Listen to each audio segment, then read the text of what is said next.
అందరికీ నమస్కారము. యోగాలయ కార్యక్రమానికి స్వాగతం సుస్వాగతము. నేను మీ doctor J K Swapna, yoga థెరపిస్ట్ని. Previous ఎపిసోడ్లో మనము సిజేరియన్ డెలివరీ అయినాక ఎటువంటి యోగా ఎక్సర్సైజెస్ లేదా ఎటువంటి స్ట్రెచెస్ చేస్తే బాగుంటుందో దాని గురించి డిస్కస్ చేశాము. సో దానికి కంటిన్యూషన్గా నార్మల్ డెలివరీ కానీ అయ్యి ఉంటే మనకి యోగాలో ఏ క్రియలు చేయొచ్చు లేదా ఏ ముద్రలు ప్రాక్టీస్ చేయొచ్చు, ఏ ఆసనాలు చేయొచ్చు అనేది ఒకసారి ఈరోజు చూద్దాము. సో ముందుగా యోగా థెరపీ దీనికి ఎలా హెల్ప్ అవుతుంది నార్మల్ డెలివరీ వాళ్ళకి. సో యోగా థెరపీ అనగానే అందరూ ఏమనుకుంటున్నారంటే చాలామందిలో ఇంకా అపోహ నిలబడిపోయింది. జస్ట్ యోగిక్ ప్రాక్టీసెస్ అని మాత్రమే అంటారు. యోగా థెరపీలో యోగా ప్రాక్టీసెస్ ఒకటే కాదండి, ఆహారం ఉంటుంది. అంటే మన ఫుడ్ ఏం తినాలో, న్యూట్రిషన్ గురించి, అంటే థెరపీ పరంగా మనం ఏదైనా ఏ డిసీజ్కి సంబంధించైనా మనం ట్రీట్మెంట్ లాంటిది తీసుకుంటూ ఉన్నప్పుడు ఆ థెరపీలో కంపల్సరీ ఫుడ్ గురించి ఉండాలి. అంటే డైట్ అండ్ న్యూట్రిషన్, ఏం తీసుకోవాలి ఏం తీసుకోకూడదు అనేది కంపల్సరీ పార్ట్ అయి ఉండాలి. రెండవది రిలాక్సేషన్ టెక్నిక్స్ కంపల్సరీ ఉండాలి. రిలాక్సేషన్ టెక్నిక్స్ అని అంటే మన లైఫ్ స్టైల్లో మనం స్ట్రెస్ ఎలా తీసుకుంటున్నాము, స్ట్రెస్ రిలీఫ్కి ఏం చేస్తున్నాము అనేది రెండవది. మూడవది లైఫ్ స్టైల్లో మనం ఏమేమి చేంజెస్ చేయాలి అనేది కూడా చూడాలి. సో ఆహారము, విహారము అంటే రిలాక్సేషను, దాని తర్వాత విచారము అంటే విచారాలు, అంటే మన థాట్ ప్రాసెస్ ఎలా ఉంది అది కూడా మనం గమనించాలి. సో ఈ 4 థింగ్స్ని ఇంక్లూడింగ్ యోగాతో పాటు మనం తీసుకునే ఫుడ్డు, దాని గురించి డైటు, మన ఆలోచించే విధానము, and at the same time life style, morning లేచినప్పటి నుంచి నైట్ పడుకునేదాకా మనం ఏ పనులు చేస్తున్నాము, ఎటువంటి ఆక్యుపేషన్లో ఉన్నాము, ఏ విధంగా మన మూమెంట్ అనేది జరుగుతూ ఉంది, మన ఆలోచనలు ఎలా ఉంటున్నాయి, మనం స్ట్రెస్ని, ఒత్తిడిని ఎలా రిలాక్స్ చేస్తున్నాము, ఈ 4 ప్లస్ యోగిక్ ప్రాక్టీసెస్ చేస్తే మీకు మంచి బెనిఫిట్ వస్తుంది. ఓన్లీ ఒక కాంపోనెంట్నే పెట్టుకొని మనం దీనితోనే మొత్తం ఆరోగ్య సమస్య అంతా తగ్గాలి అని అంటే అది కుదరదు. సో యోగా థెరపీలోనే the very important component integrated approach to yoga therapy అని అంటారు, లేదా integrated approach for any kind of disease. ఆ ఇంటిగ్రేటెడ్ అప్రోచ్ అంటే ఇవన్నీ కూడా కలిసి ఉండాలి. సో ఈ విషయము అందరూ గమనించాలి. ఓన్లీ యోగిక్ ప్రాక్టీసెస్తో తగ్గుతాయి అనే అపోహలో మాత్రం ఉండద్దు. యోగిక్ ప్రాక్టీసెస్ డెఫినెట్లీ హెల్ప్ చేస్తాయి. ఇవన్నీ ఇంక్లూడ్ చేస్తే మీకు 10 డేస్లో రావాల్సిన రిజల్ట్ 7 డేస్లో వస్తుంది. 3 మంత్స్లో రావాల్సిన రిజల్ట్ 1 to 2 మంత్స్ లోపలే వస్తుంది. సో మీరు మీ ఎఫర్ట్ కూడా పెట్టాలి. సో నార్మల్ డెలివరీకి సిజేరియన్ డెలివరీకి తేడా ఏంటి? సో సిజేరియన్ డెలివరీలో కోత కోసి బిడ్డను బయటికి తీస్తారు. నార్మల్ డెలివరీ అయితే వెజినల్ డెలివరీ అనేది జరుగుతుంది. కొంతమందిలో వెజినల్ డెలివరీలో ఎపిసియోటమీ అని కూడా చేస్తారు. సో సిజేరియన్ డెలివరీలో కంపల్సరీ మనం 6 weeks of bed rest compulsory తీసుకోవాలి. వేరాజ్ వెజినల్ డెలివరీలో అయితే మీరు 10 to 12 డేస్, యూజువలీ కొంతమంది 3 డేసే రెస్ట్ తీసుకొని నడవడము, వాళ్ళ చిన్నపాటి పనులన్నీ చేసుకుంటారు. బట్ ఇన్ జనరల్ కుట్లు మానేంత వరకు 10 to 12 డేస్ వాళ్ళు హరీబరీగా ఏ పనిలోకి దిగకూడదు. సో టేక్ ఇనఫ్ రెస్ట్ అనేది కంపల్సరీ. రెండవది డైట్ కంపల్సరీగా ఫాలో అవుతూ ఉండాలి. సో డైట్ అని అంటే బిడ్డ పుట్టాక ఎటువంటి ఆహారం మనం తీసుకోవాలి, ఆ తీసుకున్న ఆహారం బేబీకి కూడా అందాలి కాబట్టి, అంటే మిల్క్ ప్రొడ్యూస్ చేసి బేబీకి పాలు తాగిస్తాం కాబట్టి, సో ఎటువంటి ఫుడ్ ఇంక్లూడ్ చేసుకోవాలన్నది కూడా చూసుకోవాలి.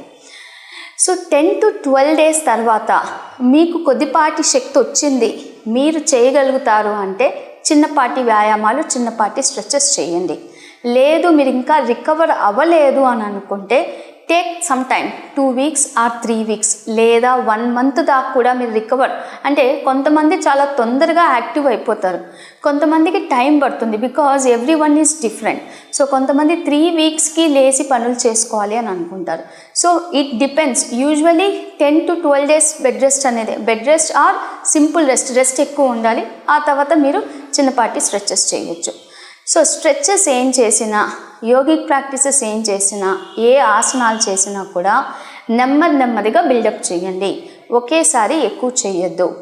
ఇప్పుడు మనము ఫర్ ఎగ్జాంపుల్ నేను ఇక్కడ ఈ ప్రోగ్రాంలో ఒక కైండ్ ఆఫ్ ఎక్సర్సైజ్ లేదా ఒక కైండ్ ఆఫ్ స్ట్రెచ్ ఒక 10 టైమ్స్ చేయమన్నాను అనుకోండి, 10 టైమ్స్ ఒక మూమెంట్ని 10 రౌండ్స్ రిపీట్ చేయమన్నాను అని అనుకోండి, మీరు 10 టైమ్స్ చేయలేకపోవచ్చు, 5 చేయగలుగుతారు అనుకుంటే బ్రేక్ ఇచ్చుకోండి. 5 టైమ్స్ చేసి ఒక 2 to 3 minutes లేదా 2 minutes బ్రేక్ ఇచ్చి ఇంకో 5 టైమ్స్ చేసుకోవాల్సి ఉంటుంది. ముందుగా బ్రీతింగ్ ప్రాక్టీసెస్ అనేది మీరు 12 డేస్లో మీరు పడుకొనే ఉంటారు కదా, సో పడుకొని ఉండడమో లేదా ఎక్కువసేపు రెస్ట్ తీసుకుంటూ ఉంటారు కదా, ఇలా ఉన్నప్పుడు కంపల్సరీ మీరు బ్రీతింగ్ చేసుకోవచ్చు. బెడ్ మీద పడుకొనే బ్రీతింగ్ చేసుకోవచ్చు, లేదా బిడ్డకు పాలిస్తూ కూర్చునేటప్పుడు కూడా మీరు సింపుల్ బ్రీతింగ్ ప్రాక్టీస్ చేయండి. చాలా సింపుల్ బ్రీతింగ్ ఏంటి, count. So inhale 5 count, exhale 10 count. ముక్కు ద్వారా నెమ్మదిగా శ్వాస తీసుకోవాలి 5 కౌంట్ దాకా, నోటి ద్వారా శ్వాస వదలాలి 10 కౌంట్. ఇది మీరు కూర్చొని చేయొచ్చు లేదా పడుకొని చేయొచ్చు. ఏ విధంగా చేసినా కూడా ఇన్హేల్ చేస్తే పొట్ట అనేది నిండాలి, ఎక్సేల్ చేసినప్పుడు స్లోగా పొట్టని లోపల లాగాలి. ఇప్పుడు ఒక 3 రౌండ్స్ మనం చేద్దాము, గమనిస్తూ చేయండి, చూస్తూ గమనించండి ఎలా చేయాలి అన్నది. మీ 2 చేతులు చిన్ ముద్రలో ఉంచుకోండి. చిన్ ముద్ర అంటే ఏం లేదు, సింపుల్గా మీ తంబు ఇండెక్స్ ఫింగర్ని ఇలా టచ్ చేస్తూ మీ తొడల మీద ఇలా ఉంచండి. వీపుని వీలైనంత వరకు నిటారుగా పెట్టడానికి ప్రయత్నం చేయండి. సో నెమ్మదిగా కళ్ళు మూసుకోండి. సో మనము ఇక్కడ 1:2 రేషియోలో చేస్తున్నాము. So gently take an inhalation 1 2 3 4 5. Exhale through your mouth for 10 count. 1 2 3 4 5 6 7 8 9 10. Again inhale, నెమ్మదిగా శ్వాస తీసుకోండి. 1 2 3 4 5. Exhale 1 2 3 4 5 6 7 8 9 10. Inhale 1 2 3 4 5.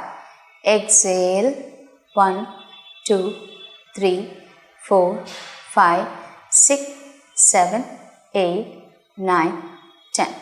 Gently relax. Slowly open up your eyes.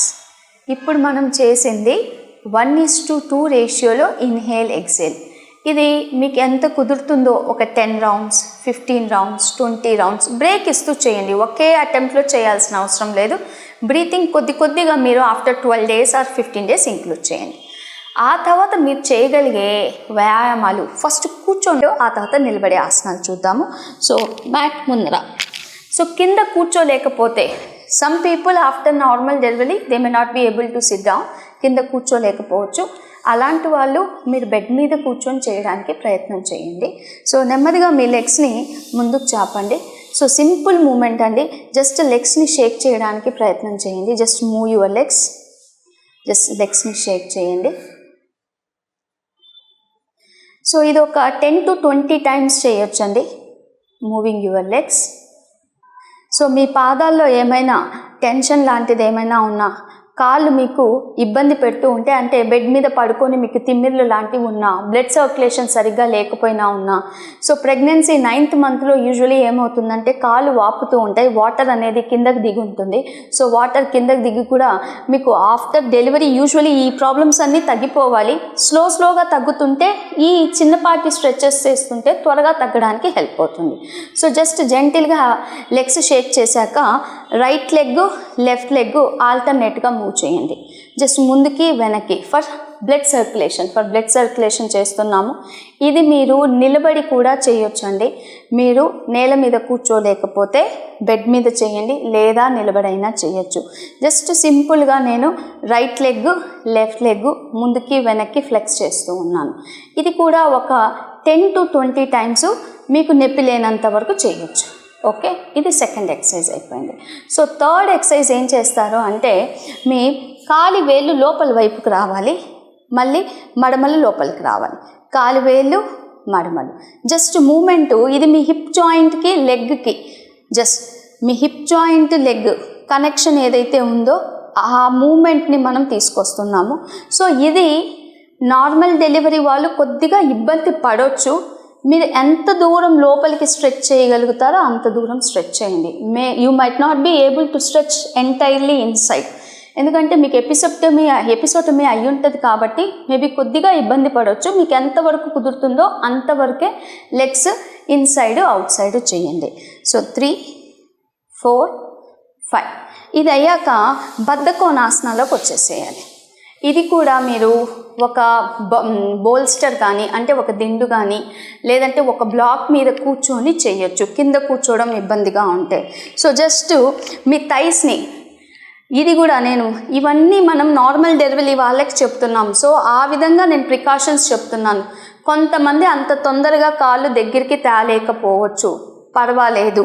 మీకు ఇంత దూరమే వస్తే నో ప్రాబ్లం, వరి అవ్వద్దు. జస్ట్ మీ థైస్ని పైకి కింద కనండి, మీకు ఎంత కుదిరితే అంతవరకు. 1, 2, 3, 4, 5, 6, 7, 8, 9, 10. Right. Now inhale, raise your hands up. Exhale, slowly down. Inhale, raise your hands up. Exhale, slowly down. Inhale, raise your hands up. Exhale, slowly down. Inhale, raise your hands up. అలానే ఉంచండి కాసేపు. 1, 2, 3, 4, 5, 6, 7, 8, 9, 10. Slowly down. ఇప్పుడు మనము పార్శ్వ బద్ధకోణాసన చేయబోతున్నాము. ఇది బద్ధకోణాసన. పార్శ్వం అంటే సైడ్కి తిప్పాలి. ఏం లేదు, నా ఎడమ చెయ్యి ఏదైతే ఉందో కుడి మోకాల దగ్గరికి పెట్టాను. జస్ట్ నా ఎడమ చెయ్యిని కుడి మోకాలు అవుట్ సైడ్కి పెట్టాను. కుడి చెయ్యి వెనక్కి పెట్టేసేయండి. సో కుడి చెయ్యి వెనక్కి పెట్టి మీరు వెనక్కి ట్విస్ట్ చేసి చూడండి. కొంతమంది చెయ్యి నేల మీద ఆంచలేరు. అలాంటప్పుడు మీ దగ్గర బోల్స్టర్ ఉంది, లేదు అని అంటే ఒక బ్లాక్ ఉంది, చెయ్యి దాని మీద పెట్టి వెనక్కి తిరగండి. 1, 2, 3, 4, 5, 6, 7, 8, 9, 10. Inhale, look forward, exhale, relax. ఇప్పుడు మీ కుడి చెయ్యి తీసుకొని ఎడమ మోకాల దగ్గర పెట్టండి. ఎడమ చెయ్యి వెనక్కి పెట్టండి. శ్వాస తీసుకోండి. శ్వాస వదులుతూ వెనక్కి చూడండి. 1, 2, 3, 4, 5, 6, 7, 8, 9, 10. Inhale, exhale. ఇదే ఎక్సర్సైజు ఇంకో విధంగా ఇంకో వేరియేషన్ చూపిస్తున్నాను. సో ముందుగా మీరు మీ ఎడమ చెయ్యిని కుడి మోకాల దగ్గర పెట్టారు. సో కుడి చెయ్యి వెనక్కి పెట్టకుండా కుడి చెయ్యి రైజ్ చేయండి. Just rise your right hand. ఇప్పుడు బాడీ తిప్పడానికి ప్రయత్నం చేయండి. లిటిల్గా, ఇందాక ఎక్కువ తిప్పగలుగుతారు, ఇప్పుడు మీరు ఫుల్ బాడీని ట్విస్ట్ చేయలేరు. మీకు ఎంత కుదురుతుందో అంతవరకు ట్విస్ట్ చేస్తూ వెనక్కి చూడండి. 1, 2, 3, 4, 5, 6, 7, 8, 9, 10. Slowly down. Right. Now take your right hand, keep it on your left knee. శ్వాస తీసుకోండి. శ్వాస వదులుతూ ఎడమ చేయిని పైకి లిఫ్ట్ చేశారు. బాడీని ట్విస్ట్ చేసి వెనక్కి చూడడానికి ప్రయత్నం చేయండి. 1, 2, 3, 4, 5, 6, 7, 8, 9, 10. Inhale, look forward, exhale, relax. ఇప్పుడు మనం చేసిన సింపుల్ మూమెంట్స్, థై మూమెంట్స్ చేసాము, సింపుల్ ట్విస్టింగ్ చేసాం. Next one.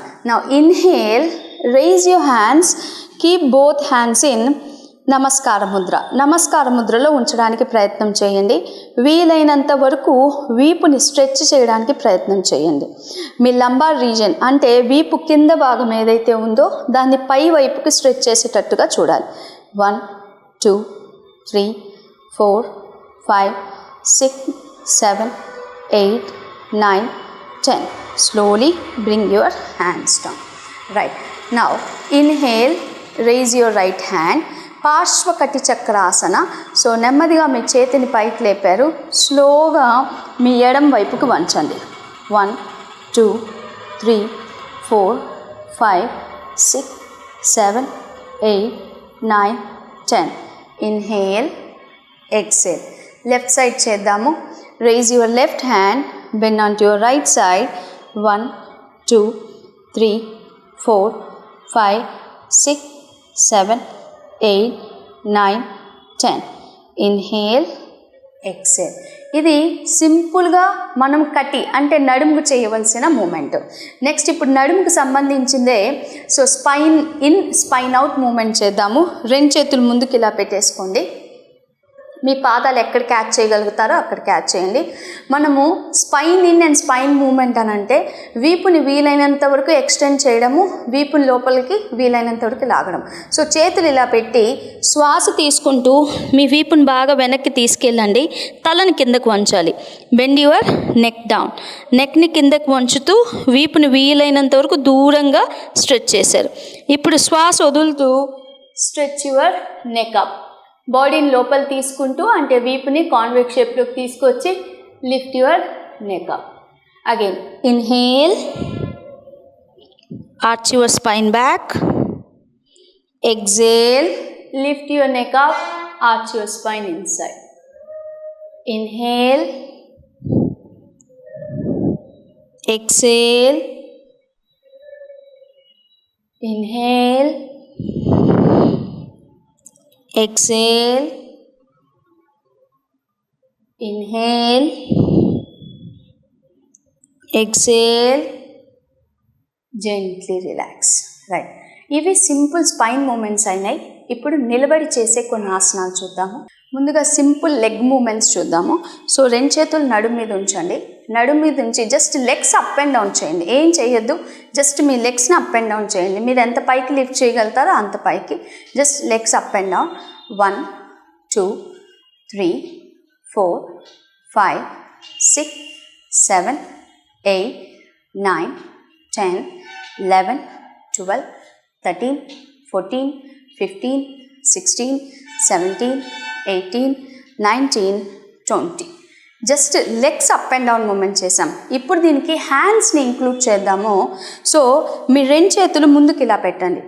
అగైన్ మీ మైండ్లో ఒకటే పెట్టుకోండి, మీరు డెలివరీ అయ్యి ఇవన్నీ చేయబోతున్నారు. డెలివరీ అయ్యి ఒక 10 days 15 days అయ్యింది, అప్పుడు స్టార్ట్ చేస్తున్నారు. ఏది ఫాస్ట్గా చేయొద్దు, నెమ్మదిగా చేయండి. మీకేమాత్రం బ్లీడింగ్ లాంటిది ఎక్కువైనా ఇంకేదైనా ప్రాబ్లం అనిపించినా ఇమీడియట్గా స్టాప్ చేయండి. So just keep your hands like this. మీరు ఇప్పుడు మీ నీ లిఫ్ట్ చేస్తే ఈ పామ్కి తగలాలి, అంటే అరచేయికి తగలాలి. 1 2 3 4 5 6 7 8 9 10.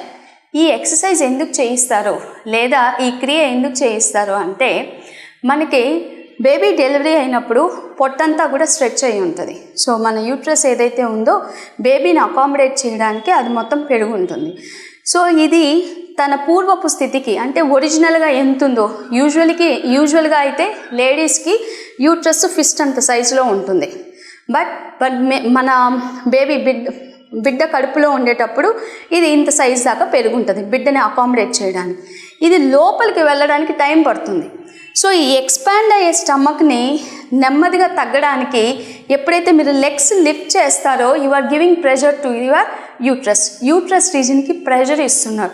సో ఆ యూట్రస్ రీజన్కి ప్రెషర్ ఇస్తున్నారు కాబట్టి నెమ్మదిగా దానికి హెల్ప్ చేస్తున్నారు మీరు. ఈ మూమెంట్స్ వల్ల you are giving some help to the uterus so that it can regain it shape as early as possible. ఇది ఒక మూమెంట్ అయింది. ఇప్పుడు మూడో మూమెంట్ చెప్తాను. ఇది కూడా సింపుల్ మూమెంటు. కాళ్ళని సైడ్కి లిఫ్ట్ చేయాలి. 1 2 3 4 5 6 7 8 9 10 11 12 13 14 15 16 17 18 19 20. రైట్, 3 మూమెంట్స్ అయినాయి. ఇది కూడా సింపుల్గా చేయండి. యూజువల్గా ఇప్పుడు నేను 10 or 20 కౌంటే చేయించాను. ఇది 50 కౌంట్ దాకా చేయొచ్చు. ఫస్ట్ వీక్లోనే 50కి వెళ్ళొద్దు. స్లోగా మీ కెపాసిటీని పెంచండి. ఇప్పుడు లాస్ట్ది మన లెగ్స్ని వెనక్కి లిఫ్ట్ చేయాలి. లిఫ్ట్ చేసినప్పుడు మీ చేతులు యూజువలీ ఇలా ఉంచాలి. సో మీ రెండు చేతులు మీ నడుముకు వెనక ఇలా ఉంచినప్పుడు మీరు లెగ్ లిఫ్ట్ చేస్తే కాలి మడమ మీ అరచేయికి టచ్ అవ్వాలి. 1 2 3 4 5 6 7 8 9 10 11 12 13 14 15 16, 17, 18, 19, 20. Right. So 4 movements of legs చేసాము, సింపుల్ మూమెంట్స్. ఇవి నెమ్మదిగా ఇంక్లూడ్ చేయండి. ఇంకోటి, డెలివరీ అయ్యాక మీకు కొంతమందికి వీపు నొప్పి అనేది రావడం స్టార్ట్ అవుతుంది. రీజన్ ఒకటి, బిడ్డకు పాలిచ్చేటప్పుడు కరెక్ట్గా పడుకోలేకపోవడము, లేదా చేతుల్లో పట్టుకునేటప్పుడు మీ పోస్చర్ మీరు ఇలా వంగి చేస్తూ ఉండడం, ఏదో ఒక సమ్ పోస్చరల్ ప్రాబ్లం వల్ల మీకు స్పైన్ రిలేటెడ్ ఇష్యూ రావచ్చు. అంటే లేదా బ్యాక్ పెయిన్ అనేది కొద్దిగా డెవలప్ అవుతూ ఉంటుంది. ఆ బ్యాక్ పెయిన్ తగ్గించుకోవాలి అని అంటే ఉత్తానాసనం అనేది మనం కంపల్సరీ చేయాలి. సో ఉత్తానాసనము వీలైనంత వరకు గోడ దగ్గర చేయడానికి ప్రయత్నం చేయండి. ఎలా చేయాలో చూద్దాము. సో ఇప్పుడు ఉత్తానాసనము వాల్ దగ్గర ఎలా చేయాలో చూద్దాం. ముందుగా చక్కగా స్ట్రైట్గా నిలబడండి. శ్వాస తీసుకుంటూ 2 చేతులు పైకి తీసుకెళ్ళండి. శ్వాస వదులుతూ పొట్ట లోపలికి లాగి నెమ్మదిగా మీ అరచేతులు గోడ కాంచడానికి ప్రయత్నం చేయండి. ఇలా చేసినప్పుడు మీ తలని లిఫ్ట్ చేసి గోడ వైపు చూడాలి. మీ హిప్ జాయింటు, మీ యాంకిల్ జాయింటు ఒకే దగ్గర ఉండేటట్టు చూడండి. కొద్దిగా పాదాలు వెనక్కి తీసుకోండి. రైట్. ఇక్కడి నుంచి స్ట్రెచ్ చేస్తూ ఉండండి, టెయిల్ బోన్ నుంచి. Very good. ఇది ఉత్తానాసనము. ఈ ఆసనం కూడా మీ యూట్రస్కి హెల్ప్ చేస్తుంది, తొందరగా రీగెయిన్ చేయడానికి 2 ఇట్స్ షేప్. సో వీలైనంత వరకు ఇది మీరు వాల్ దగ్గరే చేయడానికి ప్రయత్నం చేయండి. వాల్ లేకుండా కూడా చేయొచ్చు, కానీ వాల్ దగ్గర చేస్తే మీకు ప్యారలల్గా చేయడానికి హెల్ప్ అవుతుంది, ఒక సపోర్ట్ అనేది దొరుకుతుంది. నెమ్మదిగా inhale, lift up, exhale, hands down. So ఇది ఉత్తానాసనం. ఉత్తానాసనం కాకుండా తాడాసనం ఒకటి చేయొచ్చు. సో తాడాసనం చాలా సింపుల్గా చేద్దాము. సో ముందుగా 2 పాదాలు చక్కగా దగ్గరికి ఉంచండి. 2 చేతులు అరచేతులు బయటికి చూస్తున్నట్టుగా శ్వాస తీసుకొని నెమ్మదిగా 2 చేతులు బయట. సో ఇప్పుడు మీరు అవుట్ సైడ్ నుంచి మీ పామ్స్ లోపల వైపుకు తిరిగాయి. Okay. Now interlock your fingers interlock చేశాక డైరెక్ట్ తాడాసనం ఎక్కువసేపు మనం నిలబడము. Inhale, lift your heels, exhale, down. Inhale, lift your heels, exhale, down. Inhale, exhale. Inhale, exhale. Inhale, exhale. Inhale, exhale. Slowly release your hands. నెమ్మదిగా 2 చేతులు కిందకి తీసుకొచ్చేసేయండి. ఇది తాడాసనము. మనము స్టాటిక్లో కాకుండా డైనమిక్ చేస్తూ ఉన్నాం. సో ఈరోజు మనం కొన్ని సూక్ష్మ వ్యాయామాలు చూసాము. లెగ్స్తో ఏమేమి చేయొచ్చు అని చూసాము కూర్చొని. అలాగే నిలబడి కొన్ని చేయగలిగినవి చూసాము. రేపటి ఎపిసోడ్లో ఇంకొన్ని ఆసనాలు నార్మల్ డెలివరీలో ఏం చేయొచ్చు అనేది చూద్దాము. అప్పటి వరకు సెలవు తీసుకుంటున్నాను. నేను డాక్టర్ జేకే స్వప్న, యోగా థెరపిస్ట్ని. Thank you.